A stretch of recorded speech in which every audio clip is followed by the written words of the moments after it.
took this photo of one of the workers there. That's the regalia, which is written the name of the company there. And then, like I said, artisanal miners. Now, the major problem here is environmental. Before we talk about where is that gold going, there is the issue of environmental impact assessment. There is also unclear ownership of the title. If you, unfortunately, it's faint, but if you read here, you see it's written climates, stroke, Sino-Africa, Beijing, Holdings, hyphen or whatever, semicolon, then pension mines project, 14349. And you can imagine the confusion this causes to the local stakeholders to really know who exactly is mining in this particular area.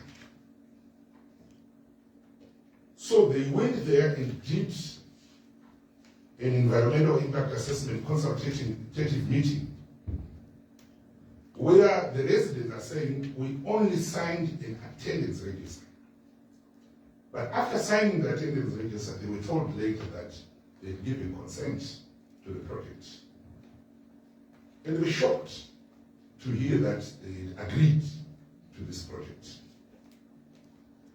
The environmental impact assessment report also goes on to allege that only 3 households are going to be affected by the mining that is taking place in this particular area. But according to the community, there are 21 more households which are affected, especially those at the foot of the hill.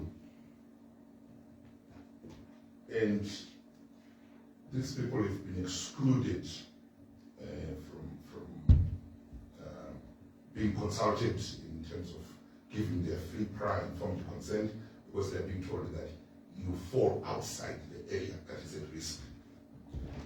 You cannot read this document, I've classified it there, but I'm going to share it with Mr. Mutare so that it can share with the co-chairs. But this is a letter that was written by a resident of Virginia Central who is complaining and even asking about their future, you know, in terms of their health, their safety, and their well-being. He raises a number of issues, including a substance. He says it's a white substance which is being thrown around in the process of processing the gold. And others are alleging that this is actually cyanide, which is being used to purify the gold, and it's being irresponsibly disposed of by this company. There's also blasting that is taking place. Some of the complaints here, massive blasting that is taking place without notice that there's going to be blasting. And when they blast, they are blasting on top of the hill. And 100 meters below, there are homes. And the residents are saying the ground is shaking violently when the blasting is taking place. As I said earlier on, these are subsistence farmers. They've got goats, they've got cows, which are always running in all directions upon every blast.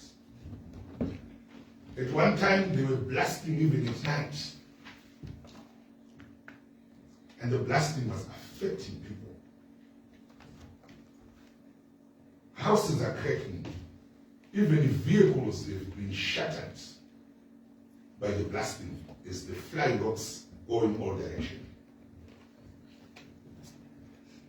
The cyanidation process is substandard. There's supposed to be a cyanide tank which contains the cyanide from the mining process. But according to the residents, they've only put a plastic and they are processing blasting this on top of something like a plastic, and there is fear of seepage of cyanide, which can reach the boreholes or the shallow wells which the people draw water from. They call it heap leaching, the process that they are using.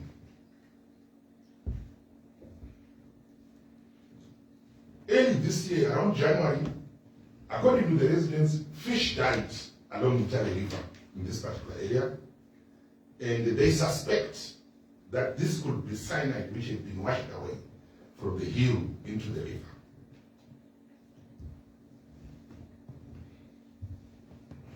Again, on blasting, this is taking place less than 1 kilometer from a hospital, the old Mutare Mission Hospital.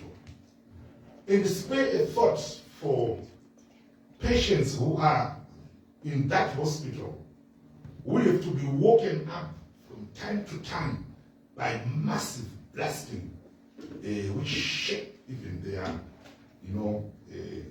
the hospital itself, their tremors. There is old Mutare Axel Primary and Secondary School, which is also frequently disrupted by the blasting. There is also old Mutare Orphanage. Now, above all, old Mutare itself is a settlement where there are human beings there. There is dust pollution, where this is open cast mining in the midst of a human settlement. The community is frequently inhaling dust, and they are complaining of possible respiratory diseases affecting them. There is noise pollution.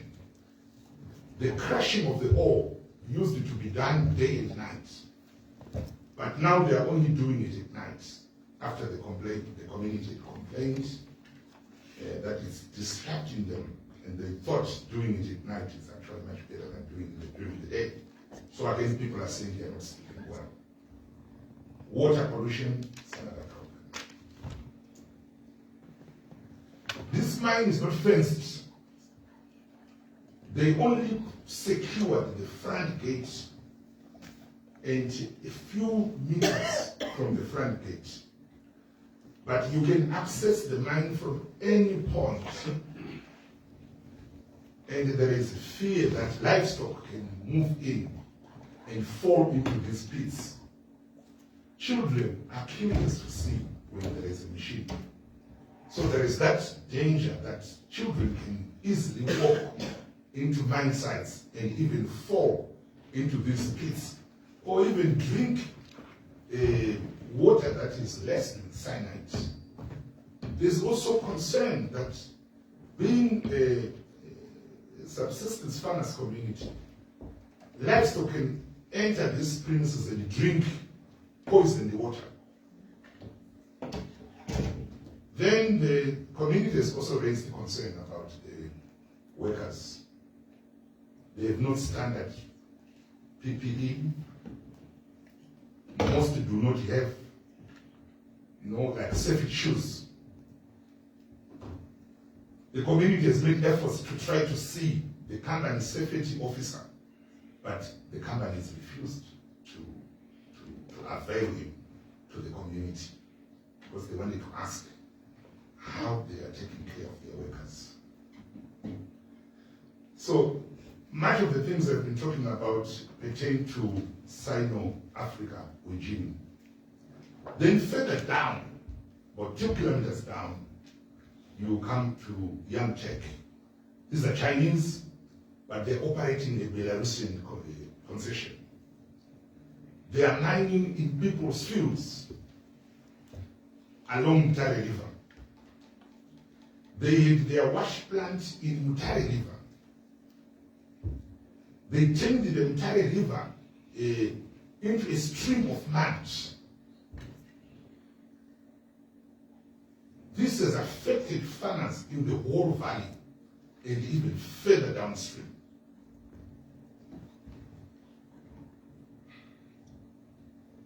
And of course, because of poverty, some people are also agreeing to have their fields dug up, having received a few dollars.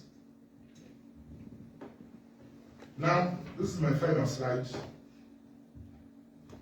Our concerns and our prayer to this Honorable House. Our grievances and concerns can be summarized into two. Number one, the safety and security of our people. We want investment, we want development. But no Zimbabwean life must be lost because we want an investor. We need to protect our people. The second one, the protection of the environment. Honorable members, China has got some of the best environmental laws in the world. And yet when the Chinese come to Zimbabwe, they do in Zimbabwe what they don't do in China. And this is a concern. That when the Chinese come to Zimbabwe, they need to be told that we've got laws. I've personally engaged Emma in Mutare and asked them, where are you when this embarrassment is happening? And I was told that our hands are tied. We can't do anything. Our prayer is for Parliament to exercise its oversight role to ensure that Zimbabwe's laws and regulations are respected. Unprocedural mining operations in premium estate must be stopped. These are our submissions. And I would also add that if a foreign company comes to Zimbabwe and violate our laws, we don't have to persuade them to comply with the law. We have to terminate the contract and send them back home and receive companies that respect our laws. If you go to Europe, you go to China, you go to America, you go anywhere in the world where they respect themselves. If you go there as a foreigner and you violate their law, they will give you one ticket back home, rather than try to persuade you to be a good citizen who respects their laws. Thank you, honorable co-chairs and honorable members. That's my submission.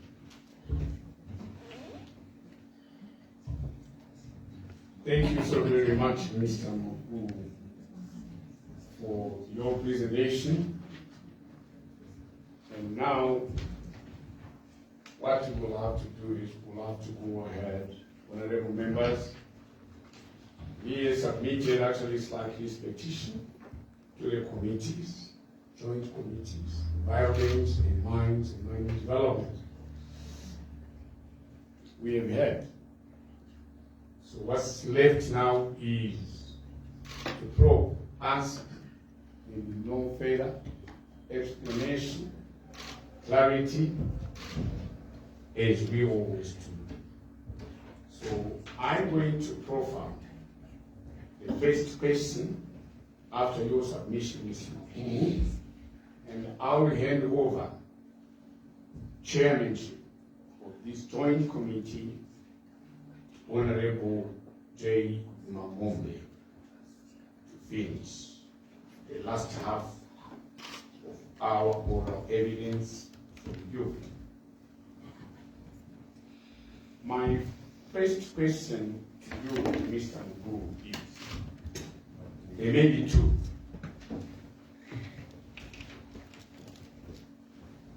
Being an organization like you say, that actually wants to see dignity to the communities, environment, actually safety of the people. How conversant are you about mining laws? Why I say this is, there is no one who will go out to a river and start digging without a paper. You showed us actually an environmental certificate, but that is not a paper that allows anyone to mine. The young text, the Chinese Sino-Africa, do they have any papers from the regulator of mining or administration of mining that allows them, one, to mine, two, to be working on the riverbed? You have to have a permit that allows you to do it. Otherwise, what we're doing is we are really contained with the symptoms and not the disease. I thank you. We'll give you more questions as we go back.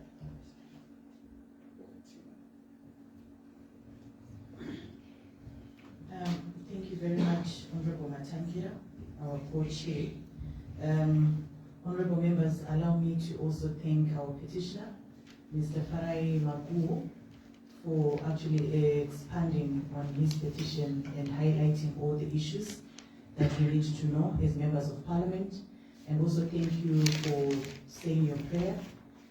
So at this point, I'll allow you to respond to the question that has been posed by the co-chair. Okay, thank you, Honorable Co-Chair. I am confident to an extent. I'm not a mining expert. However, the work that we do help us to interrogate the law and to learn more about what the law says, what the Constitution says, and the like. So the issues are raised concerning that environmental impact assessment. It's a dispute that the community is raising, that they did not consent to the mining project. So we are raising these issues because Section 97 of the EMA Act requires that mining projects of this magnitude must be conducted only after an environmental impact assessment has been conducted.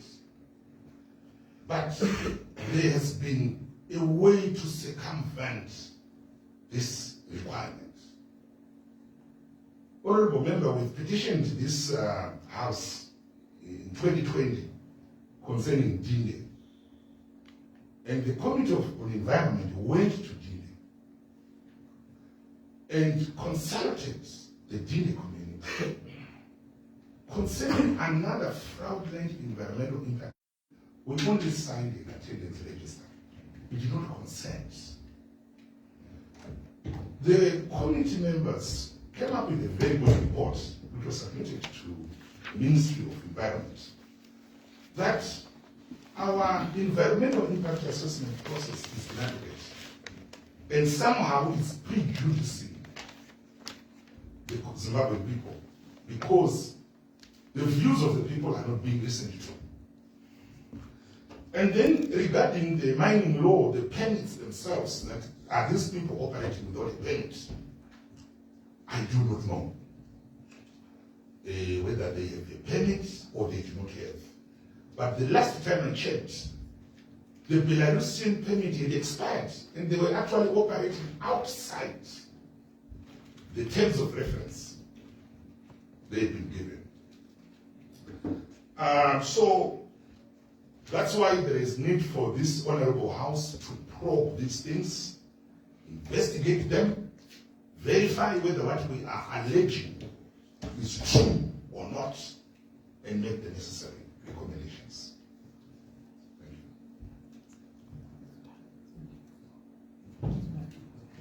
Thank you. Thank you very much, Mr. Maguo.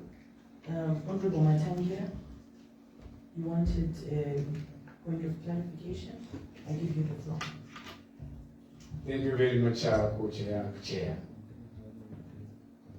My one thing is to say, my question is precise. If you represent people in the environmental, actually mining sector, first port of call is the Ministry of Mines will give any company a paper to do 1, 2, 3, 4 A's in mining. The hilltops disappearing, there has to be a paper. the riverbed mining, there has to be a paper from the Minister of Mines. Now here, we don't want to delve on the subsequent action being taken by Emma because now mining is happening. So my question was, do these people have certificates that they should mine? Number one. Number two, riverbed mining is not only a certificate, maybe on a special grant. Do they have those papers? Then, when we say fraudulent on the EMA section, you should know what protocol phase 3 is. Do these people have any papers from the Minister of Mines? And your property as a rep of the community was, do these people have any papers? How do you get to them? We have got the council, he's got the right to go see them. We have got the member of parliament of the area, he's got the right to go and see them. We have got Mutare, provincial mining director, and the office. Things like that. Thank you, Chair. Thank you, Honorable Chair. Over to you, Mr. Magu. Thank you, Honorable. Possibly they do have these mining permits. I wouldn't know. But what I can say is that we have tried to engage all those offices you've talked about. We could not get the client. Thank you very much. I'll ask my 2 questions, Mr. Magu. The first question is referring to the letter that you showed us on the slides, the one that was coming from Mr. Kuchiko. I just wanted to find out, was there any response, because I see it was written on the 20th of March, 2023. Was there any response from any of the authorities you submitted, he submitted a letter to? That is the first question. Then the second question is on the time frame. For how long has been these companies operating in these areas?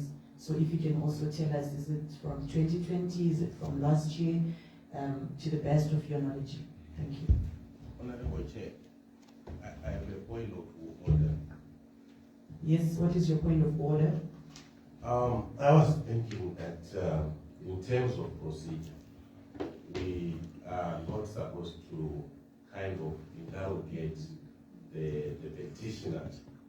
But if we have questions of clarity, I will give you an example of a question raised by Honorable Chair Matangila to say, did the petitioners attempted to engage other officials like you mentioned? Then we, as the committee, we later on decide on what to do, because we should not then appear as if the petitioners were wrong to submit their petition to us as parliamentarians. Thank you.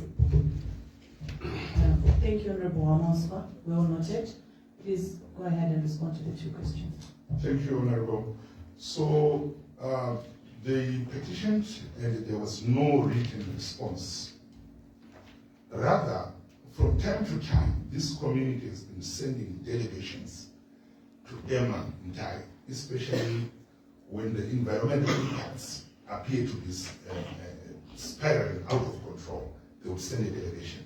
So Emma has been coming sometimes to try to do conflict resolution between the company and the community, but not to enforce the regulations. I should also highlight that sometime in 2020, the company we're talking about here,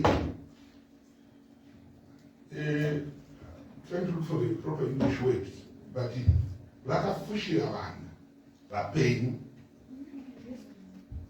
at Premier Estates. Lakawayavan. And I went there. They were told that there are people underground. Don't do that. And they moved their front end loaders, and filled the shaft. And people died.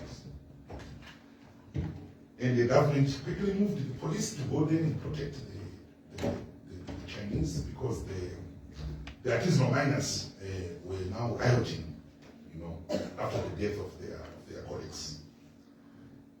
In terms of the time frame, I first heard about this Belarusian company going along around 2020.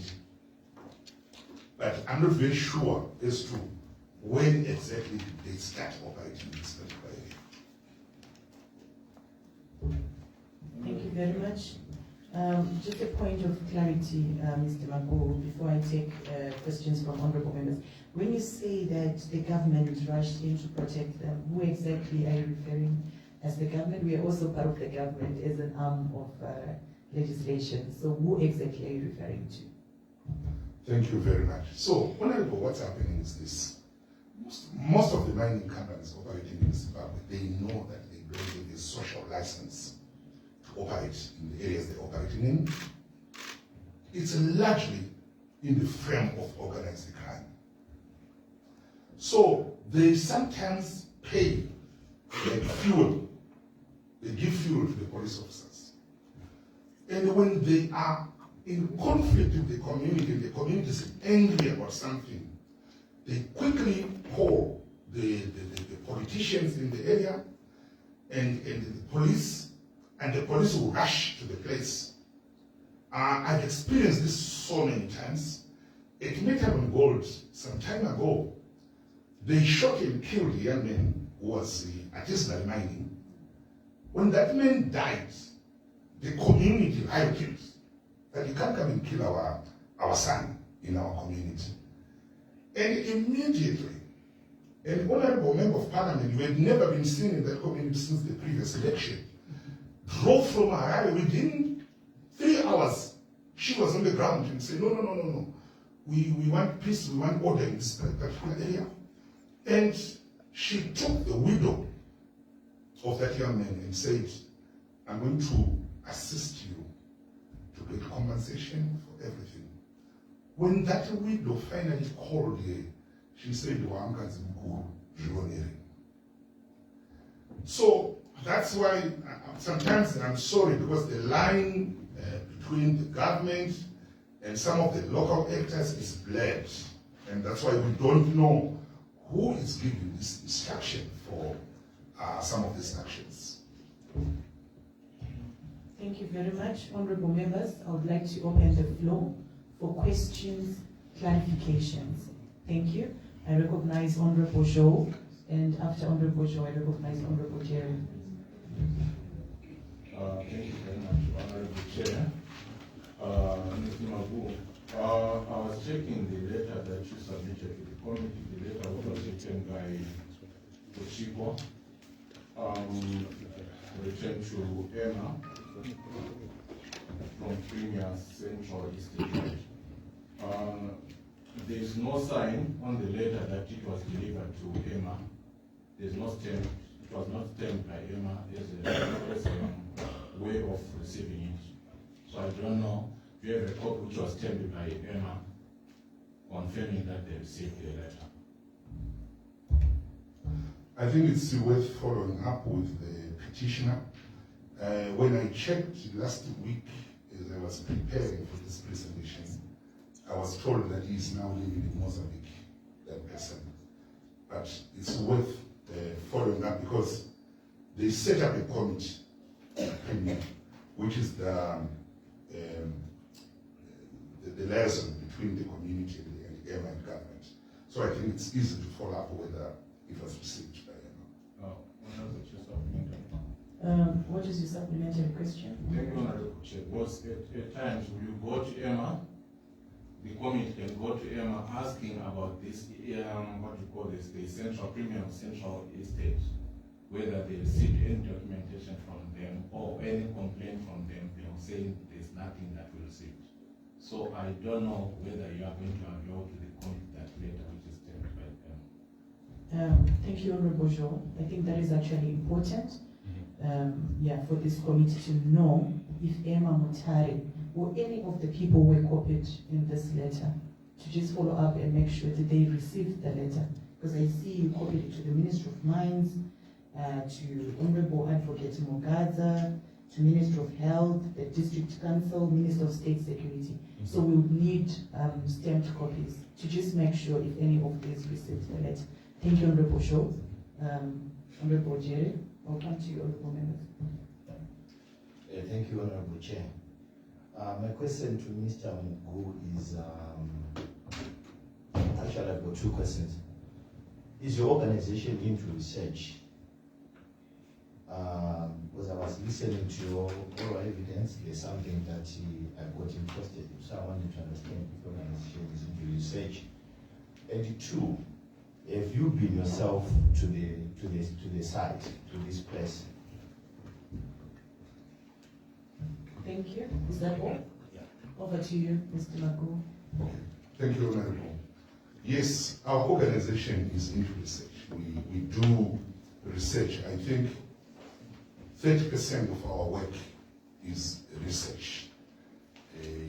Generally, listening to the views of the people, compliance with our laws, with our regulations, and the Constitution, and also investigating illicit funding of laws, trade invoicing, mispricing. So we do research. Have I been to the place many times, many times.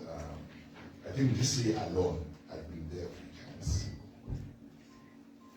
Thank you. Honorable Mkala, and I'll come to Honorable Benza in that order. Thank you very much. I would like to ask the petitioner if he ever came across the environmental social impact assessment document, which is stamped by EMA and alleging the names of the people who endorsed the project. Because as far as we understand these processes, there should be a consensus between the community and the organization that intends to do a project. So if there is an allegation that people were made to sign an attendance register, at the same time those names being used as evidence of consent in the environmental social impact assessment report, that is fraudulent. So I wanted to confirm if you came across that document, because it is a public document, it can be viewed at any EMA office around the area, as well as from the organization. If you visit them, they should be at liberty to give you that document. Did you come across one and you get a chance to go through it? Thank you, Honorable Mkala. Mr. Magu, short and precise. Thank you, Honorable. That's quite an important question. So, I personally have not read this document, but the community, especially the committee, has been to EMA and they loosed the document, which actually brings another point that this EMA report is actually divided the community. Because when the community was saying there was no environmental impact assessment that was conducted here, they were told that it is there, the report is there. So when they finally went to Mutare, they realized that there were some members of the community who had approved the project nicodemously without the consent of their fellow community members. And so there is a conflict within the community right now as to say, who authorized you to go and sign on our behalf? And this problem is actually nationwide. Thank you for your response. Maybe just a follow-up. Is it a follow-up? Okay, I'll just start with the follow-up before I recognize Honorable Kamazondo. To say, in the document, you referred to 3 households that were consulted, and you also referred to 21 more homesteads that are being affected. Are you saying that the conflict is amongst the 21 homesteads or the greater community? Maybe if you can just clarify on that point, yeah. It does, and I'm not speaking this on authoritative grounds, but it does seem like the 3 households that were singled out as the ones to be affected were paid some sum of money to compensate them. And then the 21 other households which were viewed as being outside the danger zone are the ones who are saying, who authorized you to sign on our behalf if we are also affected? Yeah. Thank you. Honorable Kalmazondo, do you still want to follow up? Can you please speak through the mic? We are recording the oral evidence. Thank you, Chair. I wanted the clarity from you. I think you said many companies were operating in the state. So, to get the name of the company which was the community service agreement. Okay. Thank you, Honorable Kalmazondo. Please. That's the Sino Africa region company, which is also known as the Climates, also known as pension mines. So are you saying the Young Tech and does not have the same document? We have not really interacted with the operations of Young Tech. Okay. Yeah, we only saw their operations from a distance. Thank you. Honorable Matangira, then I go to you. Is it a supplementary? Yes, also supplementary. My supplementary, Chair, is when we are talking about environmental assessment and the impact assessments, you have been to where these people are mining, and much ado, you are concerned about the conflicts of the communities. 3 households cannot have no conflict with 21 households. Naturally, majority will have a say. The minority cannot have a say. But my question is, when you say it has been happening, the fraudulent, I'm still on fraud. Where is the fraud coming from? Is it coming from Emma? Is it coming from the communities? It's like when you say government protected and ill happening. And Michael J. actually said, the government, we are also government. Which particular one? As a committee, I don't think it is right for us to condone and just to say government did it. Now, okay. Because you're part and parcel of government. Right? We are an environment, and the environment, you have to be conversant because that's your organization's mandate. So you should understand it best. Okay. Please go ahead. Thank you. So you are interested in knowing where the fraud part of it is. Is that right? In terms of the environmental impact. Who is fraudulent? Who is Thank you. corrupt? Okay. So I think when you look at the No, not when we look. You tell us. Honorable Matangira, maybe allow the that's what I'm trying to do. So when we look at how the air process happens, there is a problem whereby the mining company must find a consultant whom they pay to go and conduct an environmental impact assessment. Right there is a conflict of interest. This consultant is going there to do the bidding of the one who paid him. So when they go to the community, they are not there to listen to what the community is saying. They are there to make sure that they produce a favorable report on behalf of the company that paid them. So they will do all kinds of things. We have been in Bikita recently, where there is lithium mining. There is a community that is close to the mine. It was overlooked. The consultant went to a community that is not affected. And they all said, yes, proceed with the project. I think, Honorable Chair, thank you, Honorable Chair. I think let's try to focus on the petition than to focus on the issues of Bikita. If he's having the issues of Bikita, it's supposed to bring another petition for Bikita now. Thank you. Thank you, Honorable Shaw, for your point of order. Sustained. Please stick to the petition.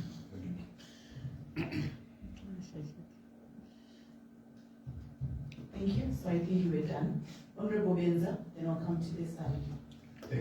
Thank you so much, Honorable Chair. I just wanted to highlight that we must avoid sensationalizing and generalizing issues.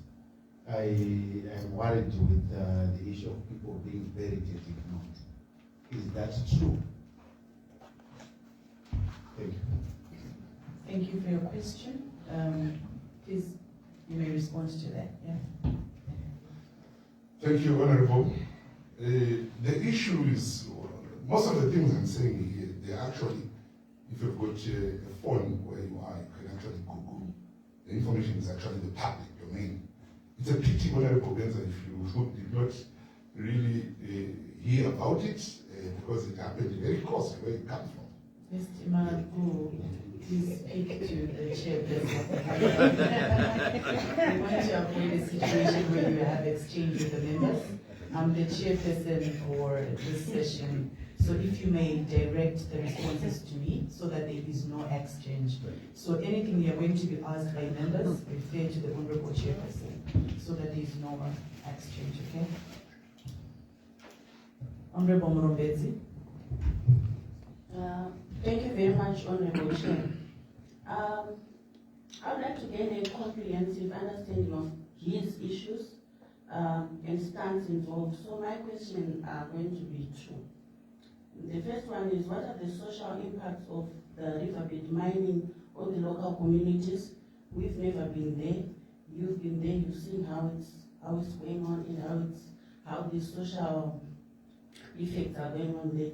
Then the second question, Honorable Chair, is how this riverbed mining is influencing the livelihoods of the communities in terms of agriculture, tourism, and farming. Thank you. Thank you, Honorable Murombezi. Mr. Magu. Thank you, Honorable. So, in terms of riverbed mining, it has been very disastrous at the Premier Estate. First, there are social impacts. If you go in that area, you find a number of young men who will be patrolling the area day and night, hundreds of them. They don't account to anybody. They are not structured, they are not formalized. So you can think of the social decadence that happened in that area. Most of them will be highly intoxicated, they are on drugs, there are fist fights, and many other things that happen in that particular environment. And then, when you look at the company that is mining along the river, there's massive overburden that even when the honorable members have to visit the area, the moment you turn from the highway into the road, you will see the river has been shifted several times. And there is overburden along the fields. There is also digging in the fields, which is affecting food security. Because many farmers will receive maybe, I don't know what they get, but most of them have actually said, this year I'm not farming because the company is mining in my fields. And then Mutare used to be very pristine. And when those areas are now ravaged by mining, I really think it affects tourism. And then further downstream, like going towards the river, Save River, it's affecting again the quality of the water in that river. It's now very muddy. So generally speaking, even the complaints that we'll be making about environmental degradation, it's not very good for tourism of our country, because we want to be seen as people who respect nature. The environment today is not something that we can relegate to a less important subject when we talk about development. Honorable Chair. Thank you. Supplementary. Supplementary, Honorable Murombezi. Thank you very much, Honorable Chair. From the social issues that he has just highlighted, I've been tempted to put on a gender lens. So I want to ask the petitioner on the gender-based violence. cases in that area? Because we have said there are plenty of young men patrolling the area, doing all sorts of things. So I'd like to know the gender-based cases in this area. Thank you. Thank you. Yeah, please respond. Right. So in terms of the gender impacts, we haven't really done research on how this is unfolding. But if you want to do an analysis, you will find that there are women there who are usually selling like foodstuffs to the Magorogosa. And then you've got these guys who are high on drugs and cash, who interact with these women on a daily basis, and they use their money. We have also seen an increase of women flocking that area, Penalonga, who are not selling anything that you can see, so you can talk about moral decadence taking place in that particular area, and possibly sexual reproductive rights as well. We want to, I think these are some of the things that need further inquiry. Yeah. Thank you. Is it a supplementary point of order, Honorable Shaw, so that I recognize Yes, the Honorable members? Chair, from the previous. Is it a point of order Yes, or? from the person Please that speak was. to the mic. Yes, Honorable Chair, from the question that was raised by Honorable, that was not properly answered, because was supposed to be guided by the oral evidence that were gathered here. So the question has to be answered, properly answered, Honorable Chair. Honorable Benza, was your question rightly answered? It wasn't. It wasn't. And why did you raise a supplementary? There was no response. I was afraid of the emotions. Okay. Mr. Magu, would you want to take the question that was asked by Honorable Benza? Okay, thank you, Honorable. So the deaths that I referred to, they happened, it's in the public domain, and I think Penalonga Police Station handled the situation in terms of those people were buried alive and later died in that shaft. Supplementary, Honorable Chair. Supplementary. Yeah. Kindly allow him to finish. No, you are done. No. Mr. Magu, please go ahead. You still have the floor. Yeah. Thank you. Yeah, so we visited the area immediately after the incident. The news started filtering in that miners had been buried alive. And we went there, we saw the ZRP were there, trying to calm the things down. And then we spoke to an eyewitness who had tried to prevent the company from filling that shaft with earth, who gave us evidence that he know at least 3 people who had died in that shaft. Still, it's not clear as to the extent of the disaster that happened there, because the rescue operations were called off after 2 days. There were conflicting statements from various artisanal miners. Some who were claiming that there are more people in these shafts than the ones who have been retrieved. But because the rescue operation was called off, I think after about 2 days, we cannot tell indeed how many people were underground when the shaft was closed. Thank you, Honorable. Sorry, thank you, Mr. Magu. Honorable members, I think it's clear. He's saying he wasn't. He doesn't have the actual Honorable evidence. Chair, that's why I was saying let's not sensationalize when we don't have evidence. Thank We you, cannot sit Honorable. here and talk about assumptions. On a point of order, Are we going to speak through the chair, Honorable members? Madam Chair, point of order. Are we going to abandon the rules in our green book when we actually have a petitioner before us? Yes. Are we going to do that? No. No, thank you.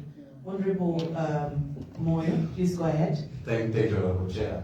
The petitioner summarized the concerns and prayer into 2: safety and security of people, as well as protection of the environment. Maybe if he can highlight the statistics. how many people are being affected by the operations. I think that will then, that will then increase the value or the incentivizing of people to visit, because we'll be looking at the graphic of the matter. Thank you, Dr. Thank you very much, Honorable Moyo. Mr. Magu, please clarify on the safety and security of people. Do you have the numbers, the statistics? Thank you, Honorable. I have numbers of households. This can be about 24 households. I'm not very sure of how many people are in each household. So maybe you can put it in more than 100 people, slightly more than 100 people. Thank you. Supplementary, Honorable Kanukula. Thank you, Chair. Mine is a short one. Does the petitioner also research the legality of the settlement? Thank you. Thank you. Thank you very much. Please respond. The settlement is very legal in that these are people with offer letters from the Minister of Lands. They were settled there during the fast track land reform program. I have not verified to see the papers they have, but the oral evidence they gave us is that they were resettled there by the government during the fast track land reform program. Supplementary, Honorable Chair. Yes, Honorable Joe, please ask your supplementary question. Thank you, Honorable Chair. You said the offer letters, right? Are these A1 or they are A2s? Okay. Was A1 the large scale or? The A1 is the small scale. The small scale. So they were A1. So the Honorable Joe, Honorable Chair. to the chair. Thank you, Honorable Chair. So it's not the offer letter, because the A1, they don't qualify to have an offer letter. Okay. If you had said the payment case, we can understand, Honorable Chair. Those are two different things, Honorable Chair. Okay, thank you, Honorable Joe. Another supplementary. Is it still on the same question? Okay. Mr. Magu, would you know if it's A1 or A2 according to Honorable Joe's question? Do you have that knowledge? It's certainly A1 because they are small plots. They are not Okay. really big farms. All right, thank you. Honorable Matangira? Supplementary, actually, Chair, is, we hear about the Premier Estate and the 24 households being A1. Each one usually is about 4 hectares, if not 5 hectares. And 24 and 5 would be 120 hectares. The young Tex, the Belarus people, and the artisanal miners, the area they are operating, what extent in terms of hectares could it be? Thank you, Co-Chair. Over to you, Mr. Magu. Thank you, Honorable. So that actually points to another response that there are two kinds of land which these people have. Number one is the plots which they occupy, where they live on. So these plots are almost like 2 to 3 hectares per household. Then there is a road beneath the settlement, which divides the settlement where the people are living and the fields where they cultivate. So the fields are quite bigger. I think the fields are almost 5 to 10 hectares, which these people say, this is my field. How they were divided, I don't know.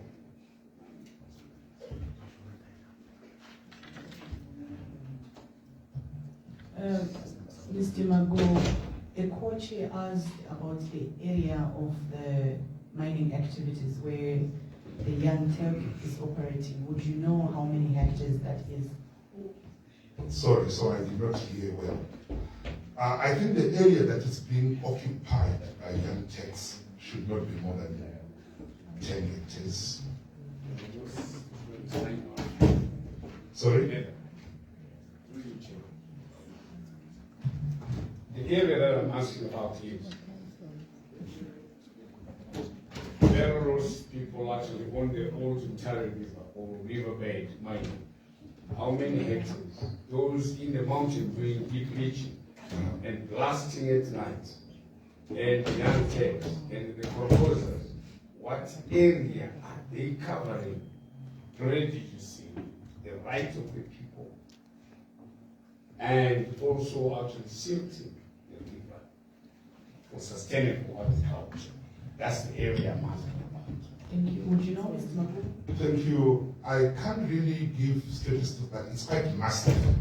The land is very big. I think maybe we can say 5 to 10 square kilometers. I don't understand the hectares very well, but I think if we put it in that 5 to 10 square kilometers, that's the area that I'm talking about. Okay, thank you. Honorable Zemura? Idini mubvunzo wangu kuna Magu ndokuti vakaenda here kunoona vanhu vehospitari vari kunzi mapatients ari ipapo ari kutadza kurara nenhau yetrauma yekuvhundutswa nezviri kugayiwa nekudhurwa kumaini iri padhuze nehospitari, uye zviri kuafekta vanhu zvakadii, nekuti vanhu vakange vaenda kuhospitari vari kuda kurapa kwete kuwedzera kurwara. Zviri kuafekta vanhu zvakadii zvokutoti mune matsamba here amakapiwa nemukuru wehospitari kuti isusu tatambura nenhau yevaini, nekuti ndo zvimwe zvinoda kuti zvikatachiwa zvoenda kuvakuru vehurumende kuziva kuti instead yekuti hospitari iyoyo Mutare hospitari ibatsire vanhu vakutowedzerwa kurwara nemadhirihora ari kudhurwa nevanhu vari kumaina mayoung tax kana kuti vekubhelarusi. Toda kuziva kuti what damage is it causing to the people, how many have suffered, kana kuti hakuna. Mazvita, Honorable Zemura, makaenda here kuchipatara kunosanganawo nevakuru vechipatara muchimvuwo nyaya dzavo zvabvunzwa naHonorable Zemura? Nyaya yechipatara yakataurwa nevekomiti yekupremier. Pandakanzi ndiuye Parliament, ndakavataurira zvekare kuti ndichange ndiri Parliament ndichitaura zvichemo zvamakaunzoukwatiri kuendesa Parliament. Mune zvimwe here zvanoda kuwedzera? Vakaita meeting yavo, vakandifonera, vakati ndori mudambudziko riripo rekuti kudhurwa kuri kuitwa mandarameta aya ari kukanganisa utano. Ndinotenda zvizere kuti ivo vanga vatotaura nevanhu kupremier ikoko, ndosaka vakasvitsa pandiri kuti pamupinda Parliament endai munoudza mahonorable members of Parliament kuti tine chipatara chiri pedyo less than 1 kilometer kubva pari kudhurwa ipapo, ende vari kuti ivo madynamites aya ari kutanga kutinhira achiri pasi, explosion isati yaitika, munotanga kuzwa kudininika, then rodhuka ndarameta iya. Saka vari kutyira kuzvikukanganisa pano, asi ndinoimba kuti panogona kuitwa ongororo even nedare rimwe kuti ndizvo here vanhu vari kukanganiswa nezvishuvenga zvipatara. Mazvita nemhinduro yenyu. Honorable members, do we have more questions? Yes. Honorable Joe, perseverance?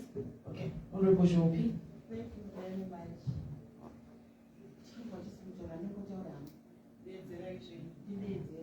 Thank you. Let me ask the clerk to help you because we need to record. Mirai Mugatsiri.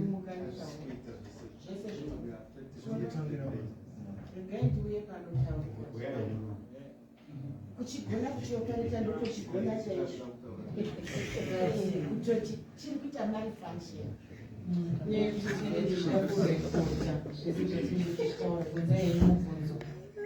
Thank you, regai ndibvunze. Ndiri kuti ini, a lot of what the petitioner say, it's like my hearsay. Iye akambonyatso witnessa weri kudengenyeka. Zvati ati ndinoende kwamazuva akati wandei, ndinofunga ndazva kudaro. Pane zvakanyatso witnessa weri zvichiitika, gidigidi iyoyo, matombo achidonha, zvichidii zvichidii. Ndoda kumbozvikumbira kuti ndizvibvise pamwe at least dzekuti vanhu vakafushirwa inogona kunge iri kupolisi, but iye seumwe anyatsopinda. Honorable Joe, there's a point of order. Please go ahead, Honorable Ziki. Thank you, Honorable Chair. I think from what we got from the petitioner, we have got enough to facilitate us to discuss on our own. But now we are now going on to interrogate the petitioner. The point of order is sustained. Honorable Shaw, I think we are now expressing our opinions and now we are getting into deliberations, which we are supposed to be.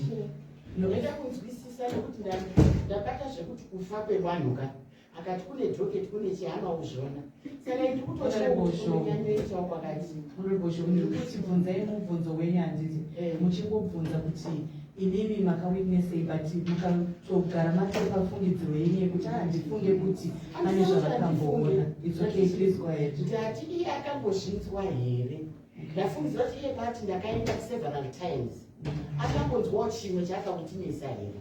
Okay. What is personal about that? Is there something personal? No. We are sticking with the rules, Honorable Shaw. I tried to make it fit and I forgot to be personal.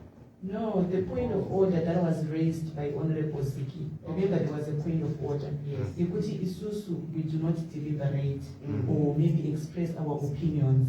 What we do when the petitioner is there, we ask for clarifications, we ask for questions of the presentation that you have made. So that's the reason why the Honorable Member Ziki gave a point of order. To then say, this we can leave it to ourselves after the petitioner is gone, then we can deliberate and give our submissions to say, we think this has been hearsay and things like that. Then I said his point of order has been sustained. So please allow the point of order to be respected, and if you still want to go ahead with your question, you may go ahead with asking the question of clarification. Thank you. It's okay. Mashita, pane mumwe ere mibvunzo yasara? Honorable Nyakuedzwa. Thank you, Chair. Mubvunzo wangu unoenda kuna Mr. Magu. Tikanzwa zvamataura, decide kuti concern yenyu iri pekuti vashandi vari kushanda mumigodhi umu havana zvipfeko zvakakwana zvekuti vakwanisa kuva vachimaina pasina njodzi, uyezve kuti environment iri kukanganisika, nekutizve vagari vekuri kumainwa watatu chete ndo vari kubvumirana nemakambanizi ari kumaina, and the other 21 vari kuti takangosainiswa asi hatina kubvumirana nechitiko chiri kuitika ichi. Mukati memunamato wenyu kuparliament ndeyekuti isusu maparliamentarians tiexercise our oversight role rekuchengetedza kana kuti mutemo urespectwe munyika medu. Mukawedzerazve muchiti mimi kuchina vanochengetedza mitemo yavo, vanoremekedza, asi kuno wakauya kuzomaina kuna hasi kuremekedza mitemo yemuno munyika. Mubvunzo wangu manje uchiuya uchitiko ndezvipi zvamungade kuti isusu as maparliamentarians tibatsire vanhu vekupremier, ndizvo chete here zvichemo zvenyu pane zvamataura, kana kuti mune zvimwe zvamungade kuti isusu as maparliamentarians tinyatsoexercise our oversight role. I thank you. Mazvita, Honorable Nyakuedzwa. Mr. Mabu, please briefly. Okay, Mazvita, Honorable. So, ndingode chimwe chikumbiro one chandisina kunyora petition. Ndakasvika pamaini saino Africa regime muna January. Ndokutaura nevashandi. vashandi vakandiudzaiwo kuti gold riri kucherwa panapa shoma shoma ndo riri kuenda kufidelity. Tine management yevatema vari pano havatotenderwi kupinda muroom munochengetwa gold, munopinda machina chete. Havatenderwi kuwana information yeuwandu hwegoridhe riri kuprocesswa ipapo. Saka vanga vari kuti ivo hatichazivi kuti goridhe riri kudeclarewa nekambani yedu kufidelity ndiro here chairo ratiri kuprodusa, kana kuti vari kuendesa change kufidelity, goridhe chairo riri kudemeka. Mazvita, tinokutendai. Honorable members, there have been no further questions. Allow me to thank Mr. Magu, our petitioner, for actually taking his time to come before the committee to give his oral evidence. Thank you very much, Mr. Farai Magu. We are Parliament of Zimbabwe, and we'll make sure that we exercise our 3 constitutional roles: the legislative, oversight, and also the representative role, to make sure that your prayer is heard. So thank you very much for all your submissions. We are bound by our constitution and we ought to respect it as members of Parliament. So if we may allow you to excuse the committee so that we can have our